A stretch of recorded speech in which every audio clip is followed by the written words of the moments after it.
Hello humans of the internet, my name is Iceberg Lettuce, and today we are here in Minecraft Snapshot 20W22A, and it is Friday, which is a little bit weird, but we are going to be taking a look at all the brand new stuff that has been changed and added. Let's go. First up is a very small change to piglins, but a very great change, which is that sometimes when they win a battle against some hoglins, they will all get together and do this little dance thing. This isn't my footage, I just took this from a Minecraft developer on Twitter because I couldn't get it to happen. They will only do this rarely, but it's pretty amazing. Most of the changes in this snapshot are to villagers and the way they interact with workstations, so first up, 2 villagers will no longer try to claim the same workstation. Second of all, 2 villagers here that I have already traded with, one I've traded with a little bit more than the other. If we break this table and then place it back down again, the one that will claim it is the one that I traded with more. Then villagers now need to actually touch a workstation to claim it, so they will no longer be able to claim workstations from a bunch of blocks away. Why are there 2 villagers in here? Get out. At night, villagers should no longer claim workstations. It doesn't seem like that works properly, but that's what the changelog said, so I don't know. And then villagers that already have a job should be able to lose it at any time now, even if it's night. Even if it's outside their work hours, they should be able to lose their whatever workstation they have assigned to them at any time.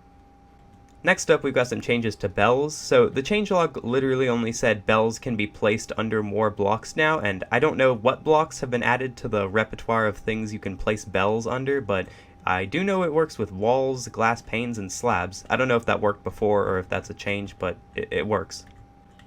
So here we've got a villager with a job that I have traded with, and we will set it to raining. I've got my channeling trident in hand, and we will throw it at him to strike with lightning, and it doesn't work because we're in a desert, but if it did work, he would turn into a witch, as you know. But the problem with that before was that villagers that had been transferred into a witch, even though they had a trade, they would still despawn as a witch, so that will no longer happen if you turn a villager who has been traded with into a witch, then they will no longer despawn.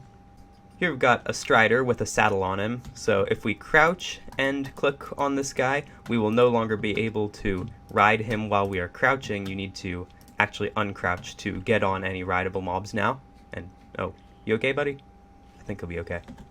Here we've got a little change to the lily pad, which is that you are no longer able to place lily pads if you are colliding with their hitbox. So even if you're on the edge here, the lily pad kind of comes up off of the water a little bit, so if you're standing on the edge of water, you can no longer place a lily pad there. Here we've got a shovel and some kelp, so if you throw this kelp down on the campfire and then put it out using the shovel, all of this kelp will now fall off of the campfire. So before it worked that even if you put out a campfire, the food that was on there would still stay, and it would stay forever, but that no longer works. Everything that is on a campfire, when you put it out, will just pop off. Little change to soul campfires, which is that they now deal twice as much damage as a normal campfire, which is in line with the way that soul fire works, which is that it deals twice as much damage as normal fire. I had some bees over here, but it seems they've all either flown off or gone into their hives, so I'll just explain it.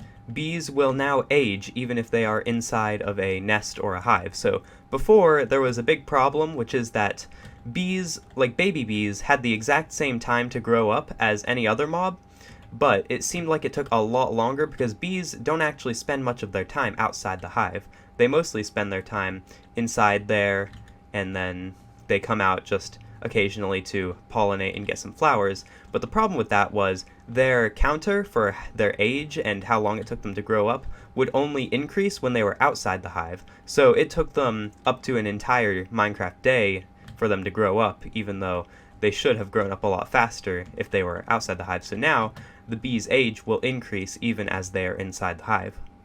Little change to zombified piglins is that they will now always keep their arms up just like a regular zombie.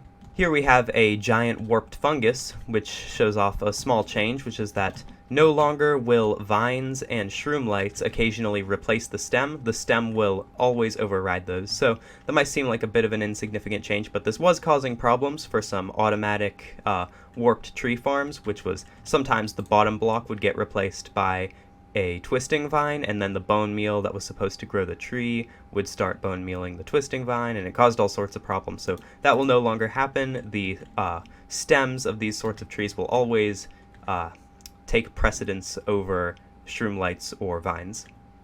And last but not least, you should no longer accidentally get pushed into 1 block high spaces when just moving around randomly. So this has been a problem in every single Minecraft 1.16 snapshot up until now, where sometimes if you just ran into the side of a block, you would get pushed down into a 1 block space for no reason.